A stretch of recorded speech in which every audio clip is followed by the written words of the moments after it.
Military times में खुशामदीद। युद्ध तबाही और इजराइल के हमलों के बीच फलस्तीन के लिए भारत ने एक बड़ा कदम उठाया है। रिपोर्ट के मुताबिक भारत फिलिस्तीन में इंडिया हॉस्पिटल बनाने जा रहा है। इसके अलावा फिलिस्तीनी लोगों के लिए दवाइयां, डायलिसिस मशीनें और कृत्रिम अंग भी भेजने की योजना है। इस खबर को आगे विस्तार से बताएंगे। अगली खबर उत्तर प्रदेश के कौशाम्बी से है। यहां एक बार फिर सैयद सालार हंस की मजार में तोड़फोड़ और लूटपाट की घटना सामने आई है। हैरानी की बात यह है कि इससे पहले भी 9 जुलाई को भी इसी मजार में तोड़फोड़ की गई थी। अब दोबारा हुई घटना के बाद सवाल उठने लगे हैं कि आखिर लगातार दूसरी बार मजार को निशाना किसने बनाया और पुलिस ने अब तक क्या कार्रवाई की है, आगे आपको विस्तार से बताएंगे। वहीं संभल की जामा मस्जिद के पास स्थित 22 दुकानों पर बुलडोजर कार्रवाई का खतरा मंडरा रहा है। प्रशासन इन सभी दुकानदारों को नोटिस जारी कर कार्रवाई की तैयारी में है। अब सवाल यह है कि आखिर अचानक इन सभी दुकानों पर कार्रवाई क्यों की जा सकती है,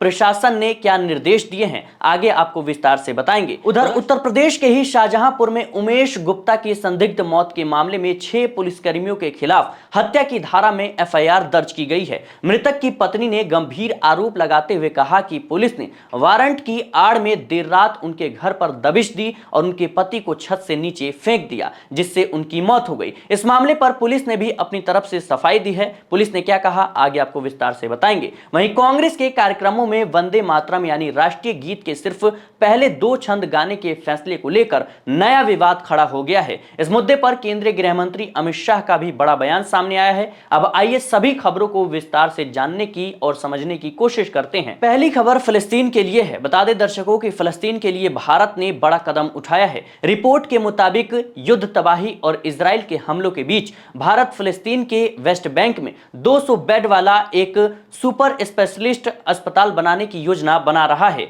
इस अस्पताल में आधुनिक चिकित्सा सुविधाओं के साथ साथ एक ट्रॉमा सेंटर भी होगा। इसी क्रम में बुधवार को भारत और फिलिस्तीन की ओर से अस्पताल के निर्माण के लिए एक करार पर हस्ताक्षर किए जाने की घोषणा की गई। इस अस्पताल के जरिए फिलिस्तीनी लोगों को बेहतर और आधुनिक इलाज की सुविधा उपलब्ध कराने की कोशिश की जाएगी। भारत सिर्फ अस्पताल बनाने तक सीमित नहीं रहेगा। फिलिस्तीनी लोगों के लिए दवाइयां, डायलिसिस मशीनें, मेडिकल सामान और कृत्रिम अंग भी भेजने की योजना है। युद्ध और लगातार बिगड़ते स्वास्थ्य संकट के बीच भारत की यह मदद वहां के लोगों के लिए काफी महत्वपूर्ण मानी जा रही है। फिलिस्तीन के राजदूत अबू शावेज ने भारत की इस मदद का स्वागत किया। उन्होंने कहा कि करीब 2 महीने पहले मैंने कहा था कि फिलिस्तीन का हेल्थ सेक्टर बर्बाद होने की कगार पर है।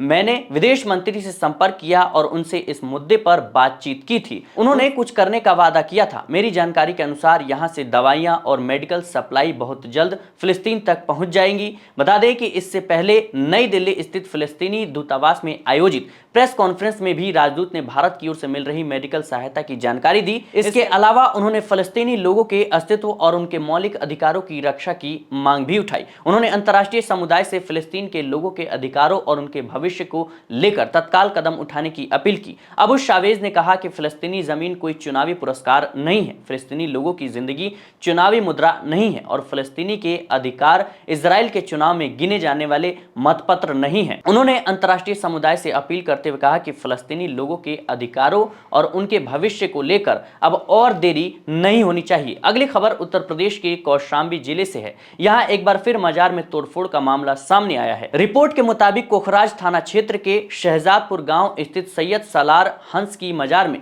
मंगलवार देर रात कुछ अज्ञात असामाजिक तत्वों द्वारा तोड़फोड़ की गई। दीवार और टीन शेड तोड़कर सामान भी ले जाने का आरोप है। बताया जा रहा है कि इस तरह की इस मजार में यह दूसरी घटना है, यानी दूसरी बार तोड़फोड़ की घटना सामने आई है। इससे पहले 9 जुलाई को भी मजार में तोड़फोड़ की घटना सामने आई थी। अब दोबारा हुई घटना के बाद इलाके में तनाव का माहौल है।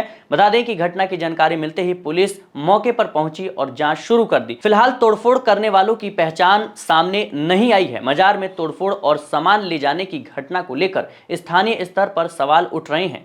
बता दें कि इस मुद्दे पर आजाद समाज पार्टी के जिला अध्यक्ष तनवरुल हसन ने सोशल मीडिया पर एक पोस्ट जारी कर आरोपियों के खिलाफ कार्रवाई की मांग की है। तनवरुल हसन ने चेतावनी दी कि अगर घटना में शामिल लोगों के खिलाफ कठोर कार्रवाई नहीं की गई तो उनकी पार्टी आंदोलन करेगी। वहीं अगली खबर भी उत्तर प्रदेश से ही है। बता दें दर्शकों कि शाहजहांपुर जिले के निगोही थाना क्षेत्र में व्यापारी उमेश गुप्ता की संदिग्ध मौत का मामला सामने आया है। इस मामले में पुलिसकर्मियों के खिलाफ हत्या की प्राथमिकी यानी एफआईआर दर्ज कराई गई है। मृतक की पत्नी ने पुलिस पर गंभीर आरोप लगा लगाते हुए कहा है कि लखनऊ के मलिहाबाद थाने की पुलिस वारंट की आड़ में देर रात उनके घर पर दबिश देती है। आरोप है कि पुलिसकर्मियों ने उनके पति को छत से नीचे फेंक दिया, जिससे उनकी मौत हो गई। जानकारी के मुताबिक उमेश गुप्ता के खिलाफ लखनऊ के मलिहाबाद थाने में वर्ष 2025 का एक मामला दर्ज था। इसी मामले में कोर्ट से वारंट जारी होने के बाद मलिहाबाद पुलिस निगोही पुलिस के साथ 18-19 अगस्त की दरमियानी रात करीब 3 बजे उमेश गुप्ता के घर दबिश देने पहुंची थी। परिजनों का आरोप है कि पुलिसकर्मी रात में घर के अंदर दाखिल हुए और वहां से जेवर भी ले गए। इसके बाद आरोप है कि कारोबारी उमेश गुप्ता को छत से नीचे फेंक दिया गया। उनका शव सुबह पास के एक बंद मकान में मिला। घटना की जानकारी सामने आने के बाद इलाके में हड़कंप मच गया है। स्थानीय व्यापारियों ने भी इस घटना को लेकर भारी आक्रोश जताया है। परिजन पुलिसकर्मी पर भी गंभीर आरोप लगा रहे हैं और इस मामले में सख्त कार्रवाई की मांग कर रहे हैं। हालांकि पुलिस प्रशासन ने परिजनों के आरोपों पर अपनी सफाई दी है और अपना पक्ष रखा है। एसपी सौरभ दीक्षित के मुताबिक पुलिस टीम जब दबिश देने पहुंची थी तब आरोपी घर पर मौजूद ही नहीं था। पुलिस का कहना है कि मामले की जांच चल रही है और पोस्टमार्टम रिपोर्ट से ही मौत की वजह स्पष्ट होने में मदद मिलेगी। फिलहाल शव को पोस्टमार्टम के लिए भेज दिया गया है। अब पोस्टमार्टम रिपोर्ट और जांच के आधार पर यह स्पष्ट होगा कि उमेश गुप्ता की मौत किन परिस्थितियों में हुई और इस मामले में लगातार जो आरोप पुलिस पर लगाए जा रहे हैं उसमें कितनी सच्चाई है। अगली खबर है उत्तर प्रदेश के संभल से। बता दें दर्शकों कि संभल में प्रशासन ने ऐतिहासिक शाही जामा मस्जिद के आसपास बने दुकानों और मकानों के खिलाफ कार्रवाई की तैयारी शुरू कर दी। जानकारी के मुताबिक संभल जिला प्रशासन की टीम ने निरीक्षण किया। उस पूरे इलाके का निरीक्षण के दौरान टीम ने मस्जिद के आसपास मौजूद कई दुकानों और मकानों की स्थिति की जांच की। एसडीएम विकास चंद्र के मुताबिक 22 से ज्यादा दुकान और मकान ऐसे मिले जिनके बारे में शुरुआती जांच में सामने आया कि उनका निर्माण स्वीकृत नक्शे के बिना ही किया गया है, यानी उनके पास नक्शा नहीं है। प्रशासन का कहना है कि शाही जामा मस्जिद का पूरा इलाका रेगुलेटेड जोन में आता है। ऐसे में क्षेत्र में किसी भी मकान या दुकान का निर्माण निर्धारित नियमों और स्वीकृत नक्शे के मुताबिक ही किया जाना चाहिए। अधिकारियों के मुताबिक अगर किसी निर्माण के लिए जरूरी अनुमति नहीं ली गई तो नियमों के तहत कार्रवाई की जा सकती है। अब प्रशासन इन संपत्तियों के मालिकों को नोटिस जारी करने की तैयारी कर रहा है। नोटिस के जरिए उनसे निर्माण से जुड़े जरूरी दस्तावेज, स्वीकृत नक्शा और अन्य जानकारी मांगी जाएगी। बता दें दर्शकों कि इन दिनों देश में वंदे मातरम को लेकर काफी विवाद देखने को मिल रहा है। वंदे मातरम को लेकर देश भर में एक बार फिर राजनीतिक बहस तेज हो गई है। वहीं अगली खबर राष्ट्रीय गीत वंदे मातरम को लेकर है। बता दें दर्शकों कि वंदे मातरम को लेकर देश में एक बार फिर से राजनीतिक बहस तेज हो गई है। कांग्रेस ने साफ किया है कि पार्टी अपने कार्यक्रमों में राष्ट्रीय गीत के सिर्फ पहले 2 छंद ही गाएगी। बीजेपी ने कांग्रेस के इस फैसले पर सवाल उठाते हुए इसे वंदे मातरम का अपमान बताया है। इसी मुद्दे पर केंद्रीय गृह मंत्री का भी बयान सामने आया। अमित शाह ने गुरुवार को कहा कि कांग्रेस का वंदे मातरम को पूरा न गाने का फैसला हैरान करने वाला और देश विरोधी है। हालांकि अमित शाह के इस बयान पर कांग्रेस ने पलटवार किया। कांग्रेस सांसद केसी वेणुगोपाल ने कहा कि वंदे मातरम स्वतंत्रता संग्राम का हिस्सा रहा है और कांग्रेस के लिए ये केवल राजनीतिक का मुद्दा नहीं है बल्कि भावनाओं से जुड़ा विषय है। केसी वेणुगोपाल ने बीजेपी पर निशाना साधते हुए कहा कि बीजेपी स्वतंत्रता संग्राम का हिस्सा नहीं थी, इसलिए उसके लिए वंदे मातरम राजनीति का मुद्दा हो सकता है, जबकि कांग्रेस के लिए ये एक भावनात्मक मुद्दा है। अब वंदे मातरम को लेकर बीजेपी और कांग्रेस आमने सामने है। एक तरफ बीजेपी कांग्रेस के फैसले को राष्ट्रीय गीत का अपमान और देश विरोधी बता रही है, तो वहीं दूसरी तरफ कांग्रेस इसे इतिहास और स्वतंत्रता संग्राम से जुड़ा भावनात्मक विषय बता रही है। ऐसे में यह विवाद आने वाले दिनों में और भी बढ़ने के आसार हैं। इन तमाम रिपोर्ट्स को लेकर दर्शकों आपकी क्या राय है, कमेंट बॉक्स में जरूर बताइएगा। देखते रहें मिल्लत टाइम्स। आर पार की लड़ाई लड़नी होगी। यह सनातन विरोधी है, यह भगवान विरोधी है, यह भगवान के पीठ में खंजर भोगता है, भगवान का इस्तेमाल करता है, भगवान का इस्तेमाल नफरत के लिए करता है, सियासत के लिए करता है। अब इतना बड़ा मंदिर पर पूरा भगवान को बेच दिया, सब कुछ कर दिया, खत्म हो गया। 2.5 साल में पूरे भारत के मंदिर का पैसा ये लोग चोरा लिया है। अब कह रहे हमको मार देगा, तो अरे भैया कौन मार देगा?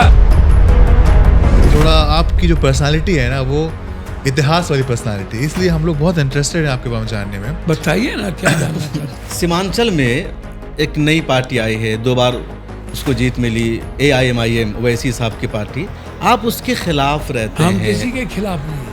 आप अभी OBC 25 के चुनाव में आप प्रचार किए जाकर के किशनगंज हाँ, में करेंगे क्यों किए? मतलब हम कांग्रेस में यहाँ प्रचार करें आपका।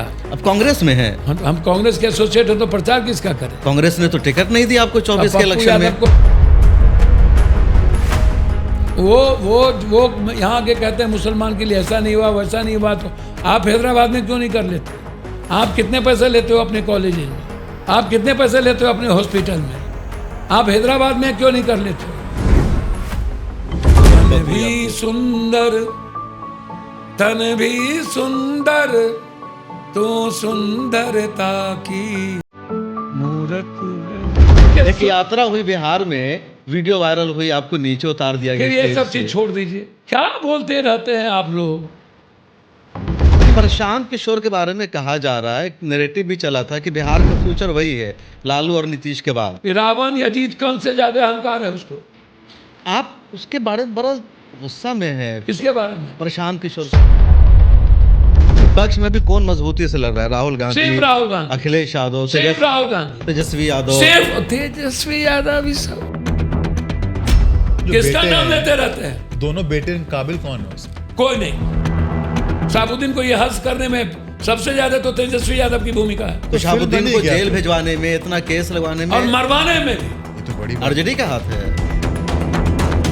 लालू यादव जी को 11 एमएलए देकर के मैंने मुख्यमंत्री बनाया था।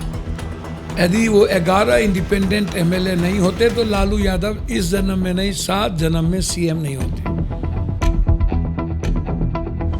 मेरे छोड़ देने के बाद क्यों नहीं आरजेडी आज तक चुनाव जीता? लेकिन आपका जो लोकसभा एरिया है पूर्णिया, सबसे बार आप वहीं से एमपी रहे, आपका इलाका है वो, वहाँ डेवलपमेंट का कोई काम नहीं है। अभी भी सैलाब आता है, बाढ़ आता है, लोगों के घर डूब जाते हैं, स्कूल नहीं है, एजुकेशन नहीं है, लिटरेसी में सबसे पीछे है।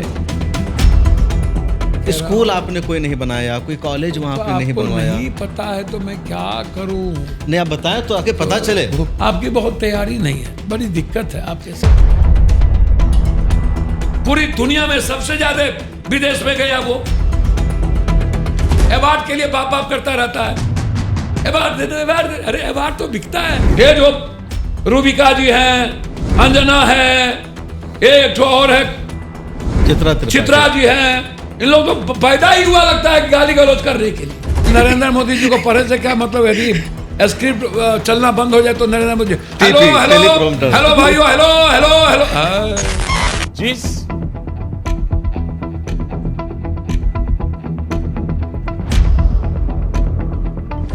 ईरान के जो आज रियल गांधी जो मरे हैं, आयतुल्लाह अली उन्होंने खामनेई कब साहब। परमाणु और अणु की बात की भैया? आज भी पीस की बात हो रही है, बिल्कुल। आज भी नफरत की बात वो नहीं कर रहा है। आज भी देश को परमाणु युद्ध में, ये तो ट्रम्प जैसा पागल आदमी और साइको आदमी है, वो अपने को ज्यादा तेज समझता है। ट्रम्प पसंद नहीं है मतलब आपको? भैया ट्रम्प हमको कहा है, दुनिया को, एक बच्चा को पेट में पसंद नहीं होगा, वो तो जोकर है।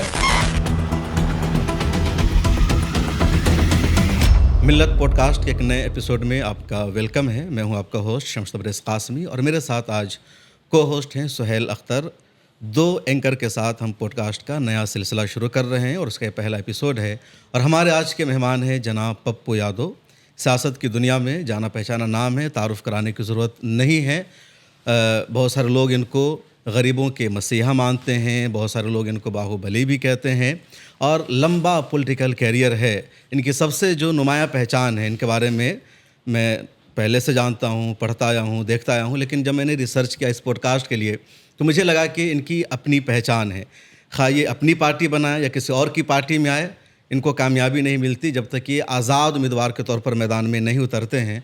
तो पप्पू जी यहीं से शुरुआत करते हैं कि आप अपनी पार्टी बनाते हैं तब भी आपको कामयाबी नहीं मिलती है, दूसरी पार्टी में आप जाते हैं, कुछ दिन में आप बाहर निकल जाते हैं, फिर आप आज़ाद उम्मीदवार के तौर पर ही चुनाव लड़ते हैं। ऐसा क्या है आपके साथ? देखिए, पहले तो समझिए